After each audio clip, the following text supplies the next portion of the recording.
Well, guys, it is good to see you. So I want to just start by saying hello. I want to welcome all of our campuses. We do this every week. So to those of you in Kenosha, we welcome you. To those of you at our Racine campus, we welcome you. And to those of you who watch every single week online faithfully, we love you. We welcome you. We thank you for being part of our church virtually. And of course, we welcome all of you here at our Weekends on Wednesday service. I do. I have people regularly who say, man, I got to get to a Wednesday service because I just have to be a part of the cheering crowd. Well, you joined us on a great week because we are in week 2 of a series that we're just calling Jesus Is, and then fill in the blank. Now, I want to start today, not by talking about Jesus. I want to start today by talking about James Smith. All right, and there's several things that I want to let you know about James Smith, all right, to kind of wrap your mind around who he is. James grew up in the state of Indiana, so he is a Midwest boy. He is married to Teresa, and they have been married for 48 years. They actually met at a dance 49 years ago, and so a year after the dance, they ended up getting married. They have a couple children. They have a granddaughter by the name of Caitlin. Caitlin shows horses, and so as you can imagine, James, her grandpa's very, very proud of her and talks about this. He's a conservative Christian. James and his wife are both involved in their local church. James loves sports. Being from Indiana, you can imagine he is a Colts fan, but he's also a Hoosiers fan. That's a big deal to him. He's a proud veteran.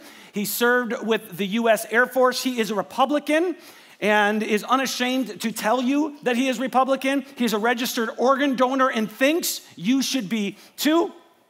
He, for many years, was a senior project manager, but not long ago, he retired, okay? That is James Smith. And I'm just gonna be upfront with you and let you know that I actually never met James Smith, and that's pretty much what I know about him and what I got off of his Facebook page a few days ago, all right? Because I learned that James Smith is the most popular male name in the United States, and so I decided to just find a James Smith on Facebook. So I put it out there, and then I tried to find one that had no connections to either my wife or myself, right? And then one that was outside of this area, but still maybe in the Midwest. And so I picked a random James Smith, and I spent about 15 or 20 minutes on his page, writing down several facts about him. I did think if, for whatever reason, he watches online, maybe he's connected to someone here at Great Lakes, it's going to get really weird. But here's the deal. I could tell you several facts about James Smith, or Jimmy, right? I could show you his picture, which I thought that might be pushing the line too much. I could show you pictures of his family, and you could get to know him a little bit. But you know this. There is a big difference between knowing about James Smith and actually knowing James Smith, right? I could recognize someone at the store. Maybe we're friends even on Facebook. We met years ago. Maybe I recognize them because I met them at a party sometime, and I might be able to engage people in conversation for a few minutes with the limited information I have. I mean, the truth is, if I ran into Jim today, or James, if I ran into him today, I could ask him about his wife, Teresa. Right, I could talk to him about his granddaughter and why he's so proud of her. I could talk to him about the Colts and how he thinks they're going to do, this upcoming season in the fall. I could talk to him about his Christian faith. His wife recently was awarded for the time she served in the nursery as a volunteer. I could talk to him about that. He'd be totally freaked out, but he would think, well, how do you know me? And the truth is, I don't really know you. I know about you. In order to actually know someone, we need to sit down with them, right? I would need to sit down with James and say, man, you're retired. Talk to me about how retirement's going. Talk to me about some of the bucket lists you have in this season of your things on your bucket list in this season of your life. What are you afraid of, James? What are some of your concerns about your kids or your grandkids? What for you and your wife, or what's your biggest struggle in this season of your marriage? I would literally have to just be there with him, picking some other things up in a conversation. The reason I tell you all of this is because when it comes to Jesus, I think we all know that it's easy to list out facts about Jesus. Or even if you're not a follower of Jesus, you could, list out a couple facts about him. He's the most famous guy in all of history, right? You could easily just talk about how he lived 2,000 years ago. You can talk about, well, Jesus was born in Bethlehem. A lot of people know that. At Christmas time, even in non-religious settings, people will set up different nativity scenes, and we could know that he was born to Mary and Joseph, that he was a carpenter, a teacher. He turned water into wine. If there's one thing people know about Jesus, it's that he turned water into wine. I can tell you that, right? And he died by crucifixion. Almost anybody could tell you that. And it just doesn't even matter where you're at in your spiritual journey. You can list out facts about Jesus, but that doesn't mean that there's an emotional connection to him. And yet what's interesting is when we read the accounts of the life of Jesus and in the various writings we have about him, when you read about people meeting him or interacting with him or having conversations with him, the number one word that's used to describe the emotion of those individuals is the word astonished. People were astonished by Jesus. They were amazed by Jesus. Some people hated Jesus. Some people wanted to kill Jesus, but by far, most people were astonished by him. And so I just want to start today by asking you this question. When is the last time you were astonished by Jesus? When is the last time you can think of, whether it's in a time of music, a time of prayer, a time of reflection, a time where you're gathered with other followers of Jesus, a time where you're at your home, a time where you're sitting in your car driving? When is the last time that you were just like, I'm astonished, I am amazed by Jesus? Now, I'll just be upfront and say, I think it's hard to be amazed by Jesus. I do. I think for most of us, by far, if we were honest, it's not common. It's hard to be astonished by Jesus, and that's because Jesus often looks a lot like us. When we picture Jesus, most of us picture a kinder, nicer, bigger, more generous version of ourselves, right? So for most of us, when we think of Jesus, we think of just a supersized version of who I am.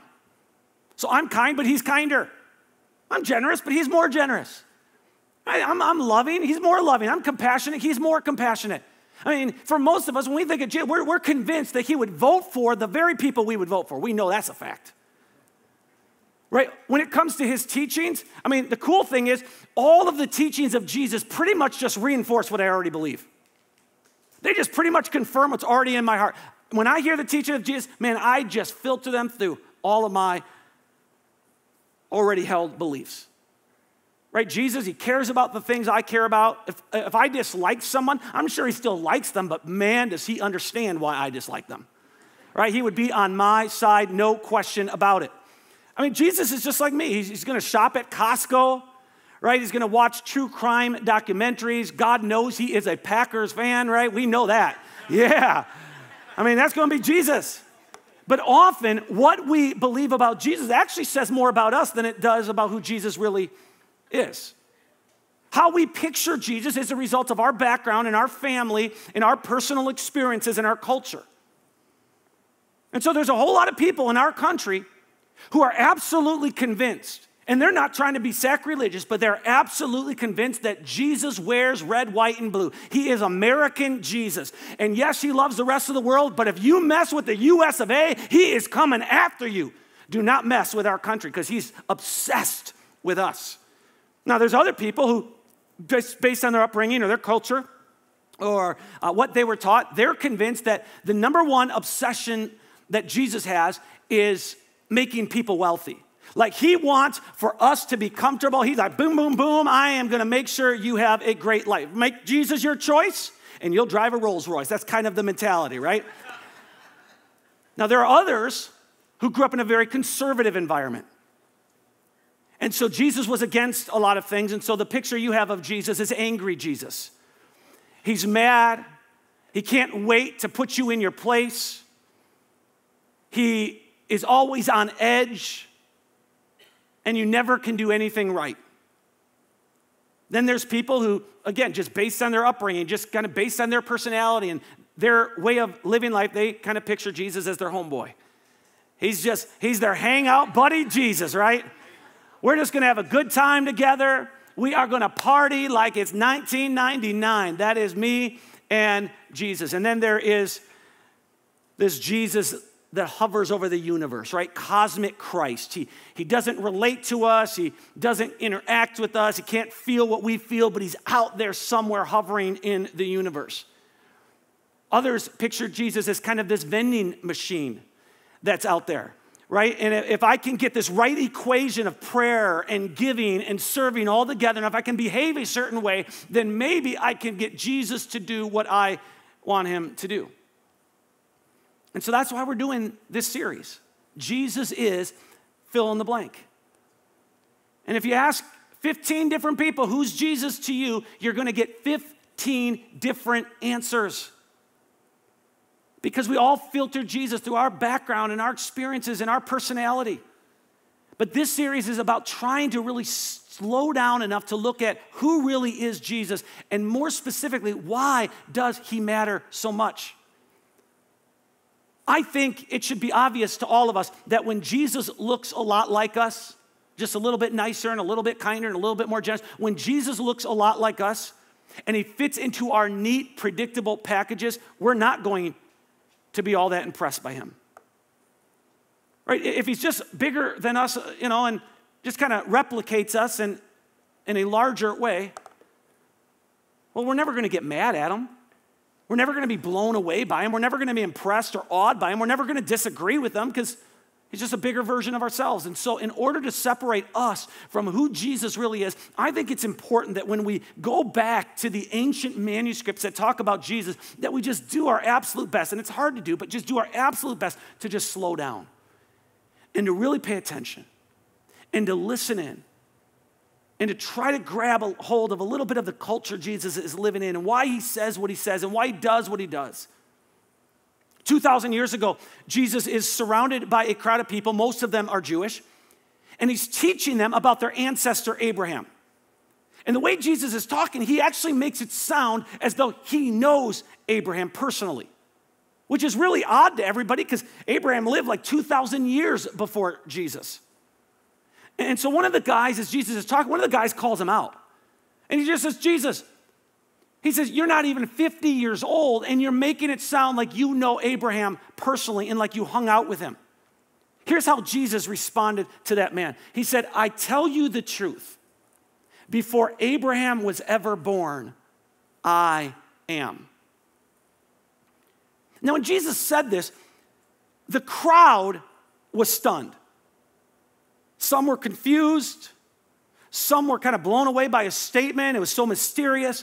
But there was a whole lot of people in that crowd that just wanted to kill Jesus because when Jesus said, before Abraham was even born, I am, he was making a very big statement. Very offensive, sacrilegious statement. Because Jesus using the words I am was a way of connecting himself to God. I don't know if you realize this, but I am is the most iconic and recognizable name of God in all of ancient Jewish history. And it really stems from an interesting event. Early on in Jewish history, Moses, who went on to be a leader for them after they were slaves in Egypt for like 400 years, Moses was the guy who led them out. But Moses, early on in Jewish history, has an encounter with God that's like a Twilight Zone kind of experience. Like, it's so miraculous, he doesn't know what's going on. And so he shouts out, who are you? What's your name? And we read, God replied to Moses, I am who I am. This is interesting, right? He doesn't say, my name is God. He says, I am who I am. Now, I'm going to get nerdy on you for just a moment. I might potentially lose you, but I promise we're going to stick here for like 60 seconds. So just do your best to stick with me, all right? The way that we translate the name of God in our Bible is from the Hebrew word Yahweh or Jehovah. Okay, so we can use those words interchangeably, Yahweh or Jehovah. The truth is, we don't even know how to spell it or pronounce it. This is like our best guess. And that's because Jews did not want to unintentionally offend the name of God. They took it, they revered it and respected it so much that actually when they wrote out the name of God, they didn't put any vowels in it. And so this is how they put it. They didn't want to put the complete name of God, and so our best guess is it's Yahweh or Jehovah, but they wrote it without vowels. But the name of God means I am who I am, or I am who I will be. Now think about this. Every one of us, when we were born, we were given names by our parents, and our name means something. Okay, my name is David, and that means eye candy. Okay, that's what my name means. No, actually, it doesn't. It means beloved. That's what my name means. It means beloved, which makes sense that my parents would name me beloved and not my siblings, right? When my wife, Rindy, was born, her parents, her real name's Lorinda, and so her parents named her Lorinda, and they didn't bother to look up the meaning of the name. They just liked the way it sounded. And so several years ago now, maybe 15 years ago, my wife and I actually just looked up the meaning of the name Lorinda, and it means laurel crowned. Now, that doesn't mean anything to any of you, right? Okay, so what? No big deal. But when we learned that, we called her parents right away. And we knew it would be an emotional thing for them because my wife was adopted, and prior to her being adopted, her parents had a baby girl that only lived for about 3 months. That baby's name was Laurel. And so for her to be named Laurel Crown was an emotional deal. That was a cool thing. All right? My daughter, Caitlin, her name means pure. Innocent. I'm just going to leave it there. All right? Half the time she has me hidden on my Find My Friends app. I'm just going to trust that she's living up to her name. My daughter, Alyssa, her name means noble. All right? Noble one. And Jaden, I'll get to his name in a little bit, but when we're born, our parents give us name and our names have meaning. Now here's the thing about God. Nobody ever named God. He's in a category all to himself. He is, I am. He just is. He's not evolving into something. He's not becoming something. He's not growing into something.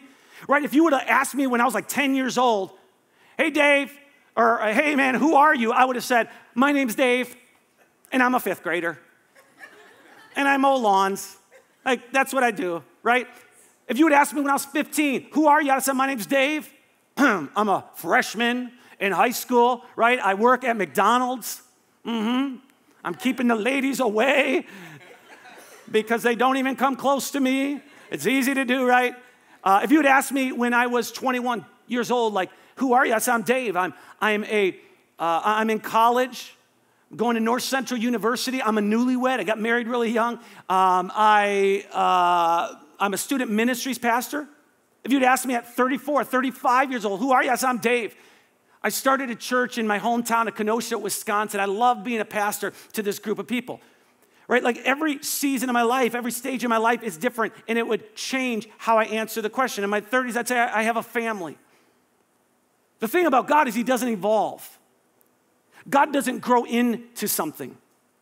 He doesn't have a beginning or an ending. He didn't come from anywhere, and he's not going anywhere. He is the same all the time. Nothing preceded God, and nothing created him. He doesn't need anything to be complete or happy. He is self-sufficient, and he is self-sustaining. You and I, we need food to survive. God does not. We need electricity for energy and for heat. God is his own power source. We need purpose. God is his own purpose. We need to protect ourselves from danger. God is never in danger. So when Jesus says, before Abraham was even born, I am, he is connecting himself to Yahweh or Jehovah. He is saying, I am eternal and unchanging. I am always and forever the same. Everything that has ever existed had its start in Jesus. He was there before it began, and he was there after it was finished. He is the source that gives life to everything else. He is in the middle of everything, and he holds it all together. He does not change. Our world changes, right? Our bodies change. Our culture changes. Our economy changes. Our careers change. The circle of friends that we have changes. Jesus is the only constant in this world. He is always the same. He is always with us. He is always for us. His love is constant. His truth is constant. His grace is constant. This is why the author of Hebrews writes, Jesus Christ is the same yesterday, today, and forever. This is so important for us to hear because all of us have yesterdays. Lots of people, when they talk about their yesterdays, they make their yesterdays out to be greater than they actually were. They exaggerate their yesterdays. They just look through these rose-colored glasses. Some people, when they talk about their yesterdays, make them worse than they actually were, but all of us have yesterdays. Some of our yesterdays were crazy. Some of our yesterdays were filled with pain and regret. Some of our yesterdays were happy. Some of our yesterdays were fun. Some of our yesterdays were scary. Some of them were more memorable and meaningful. Some were filled with fear. Others were full of faith. We all have had good yesterdays and bad yesterdays. We've had fun yesterdays and we've had miserable yesterdays. All of us have had yesterdays. And not only have we had yesterdays, but all of us have todays. Right? We're living and breathing right now. This is our today. This is our moment. Some of you, your todays are filled with excitement.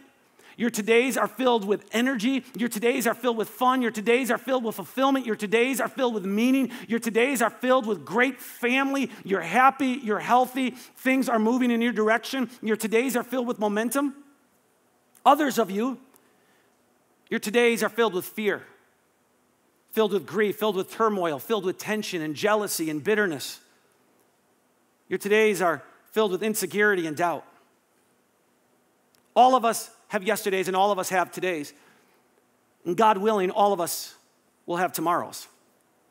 Now, we have a different amount of tomorrows, but God willing, we all have tomorrows. There's a future ahead of us. Some of you in the coming months, you'll have more peace than you ever dreamed possible because your today is filled with anxiety. Some of you, your tomorrows are filled with promotions.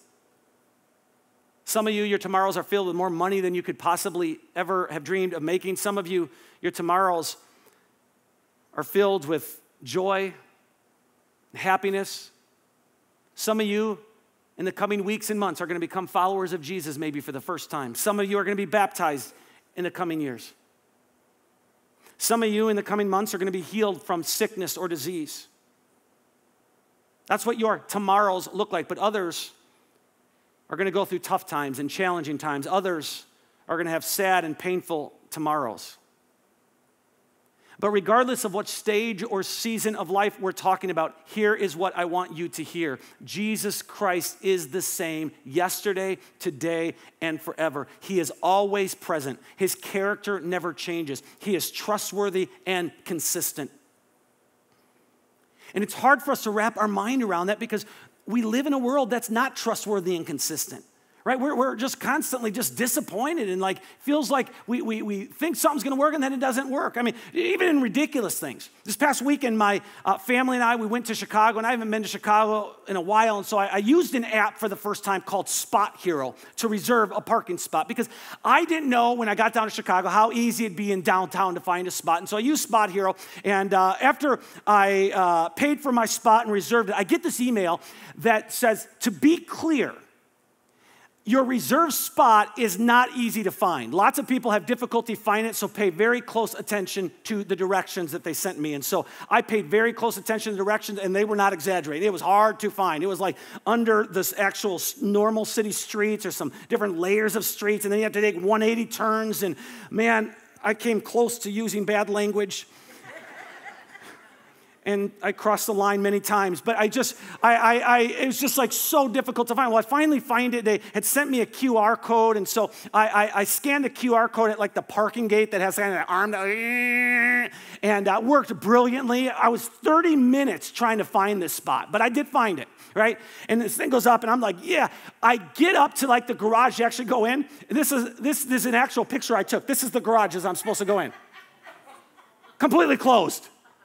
And so I get out of my car. I mean, this is my picture, right? I get out of my car and I try to lift it, and I'm like, what is going on right now? So I called Spot Hero, and apparently that location was supposed to be closed for the day.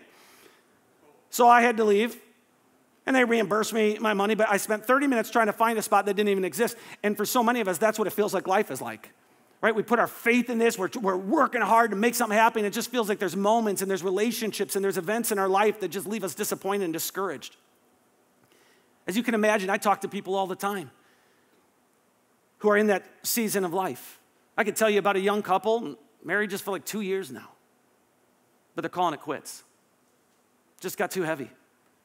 I could tell you about a middle-aged man who's been trying to get a job for a long time, and he's just tired of dealing with unemployment and joblessness.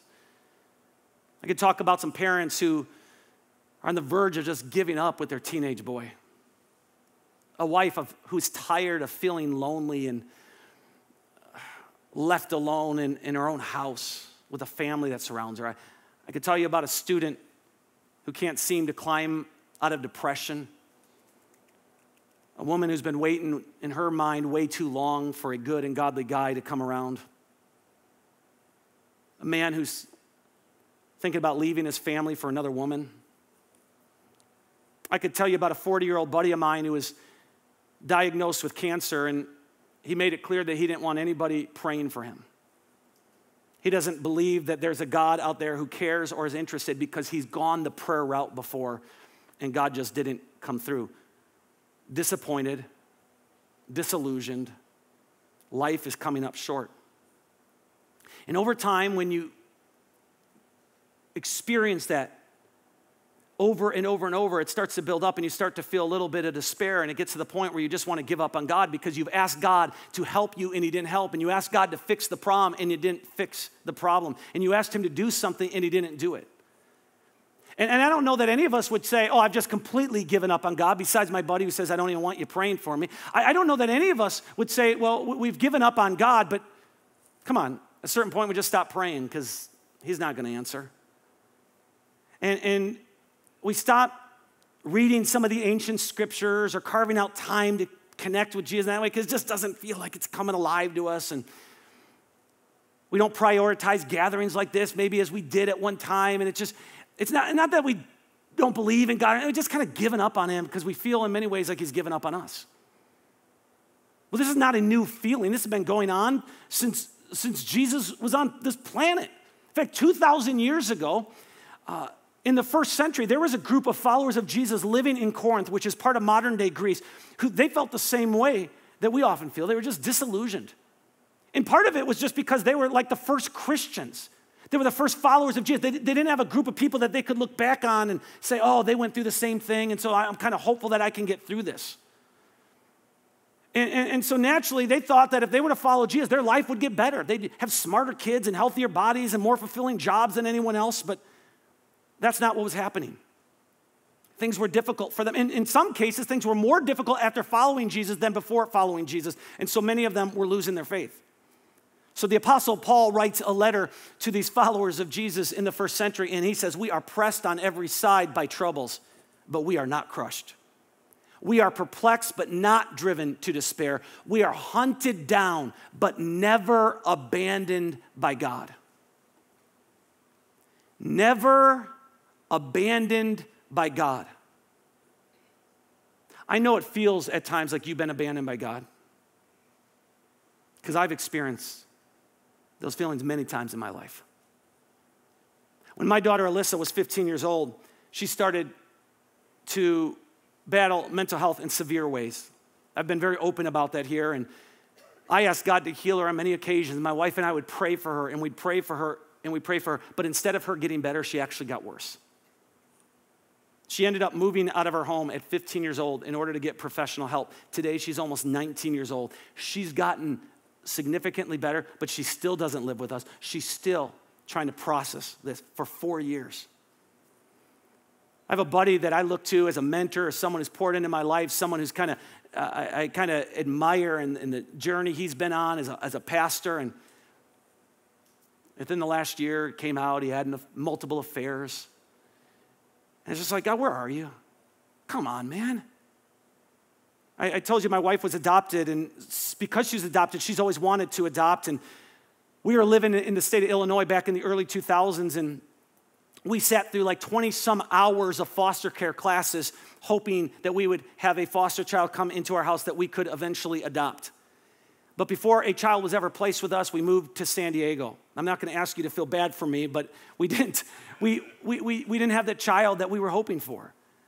And then we got to San Diego, and we learned that in order to foster in San Diego, we would have to go through 20 hours of classes again. And so we did it again, and it just felt like, God, where are you? This is taking a long time.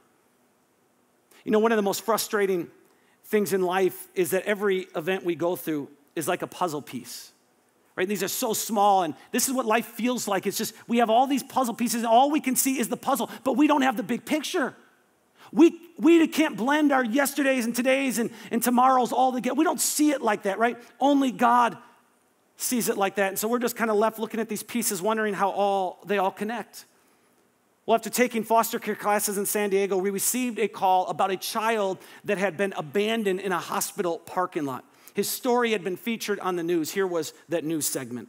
A nurse discovers a newborn baby boy underneath her car at Scripps Hospital. Fox 6's Chris Van Cleve is live in La Jolla with an update on the infant's condition. Chris, what can you tell us? Well, good morning, guys. At last report, the baby is listed in good condition. That's certainly very good news. He was found underneath a car in a parking structure here at the hospital. This was on Sunday. A nurse apparently heard the baby crying about 2:45 Sunday afternoon. The baby was apparently underneath her own car, wrapped in a towel inside a bag. The nurse rushed the 12-hour-old newborn to the emergency room for treatment. His body temperature was a little low at the time. That stabilized, and the baby's doing okay. The newborn will be handed over to Child Protective Services once he's ready to be released from the hospital. So far, there's no word on the baby's mother.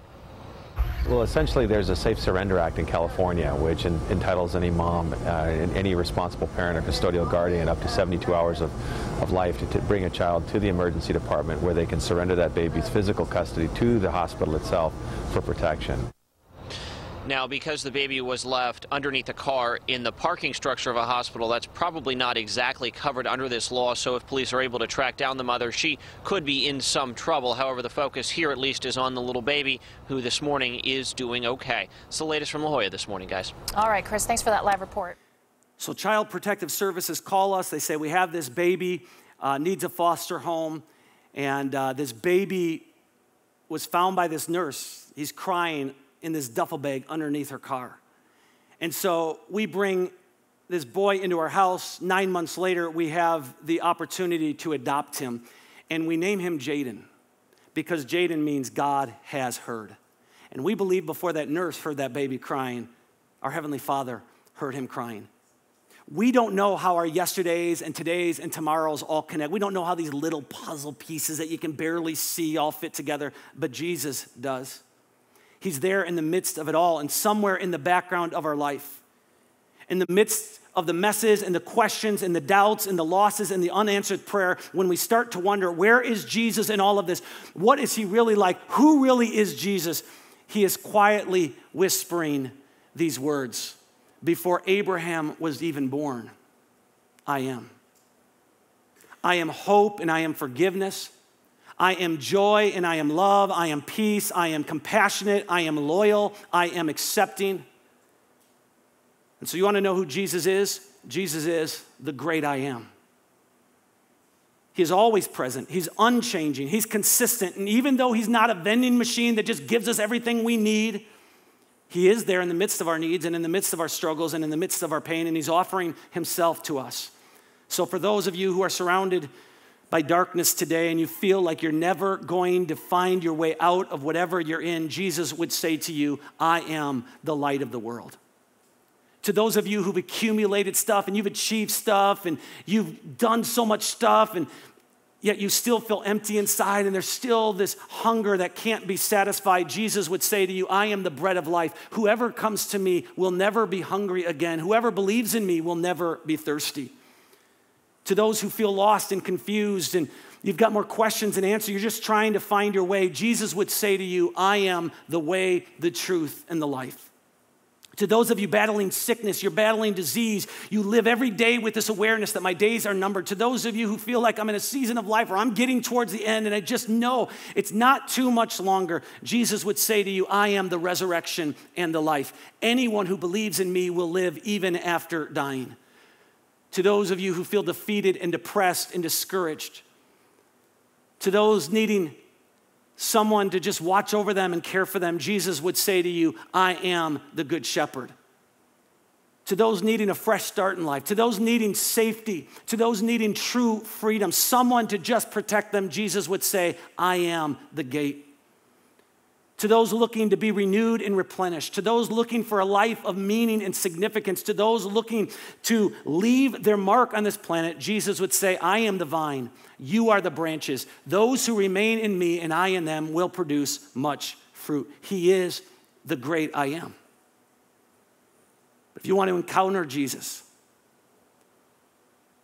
if you want to experience Jesus, if you want him to go from more than just a few bullet points or some nice scripture verses, you've got to make space for him. And that looks different for all of us. But when's the last time you just got intentional about saying, I'm going to have a time and a place to just regularly connect with God, to just quiet myself, to open the ancient scriptures and slowly kind of work through them and try to figure out who exactly is this Jesus? To make space in our life where we just say, I'm gonna feed my mind with songs of worship and songs of praise so that I get my eyes off of the things of this world. When's the last time that you were truly astonished and amazed by Jesus? If you cannot remember, my encouragement to you is to create space and margin in your life to do your best to connect with him. And it's not going to just be an overnight thing, right? You're going to pray prayers and they're going to feel empty at times. But as we get intentional about this, we will begin to understand why people were so amazed. When we say, all right, I'm not just going to read this teaching and say that's nice, but now I'm going to do my best to apply it. That's when all of this starts to come alive. Jesus is the great I am. And my prayer for all of us is that that would be the experience in our life. Let me pray for you. Our Heavenly Father, I just ask for all of us that you would go from being a list of facts and figures and statistics to being somebody who comes alive for us, someone that each of us could say with authenticity, I am amazed and astonished by Jesus. That you will become personal to all of us. I pray that this series would help bring you alive to us as we kind of work it out and live it out in our lives. We pray this in Jesus' name. Amen.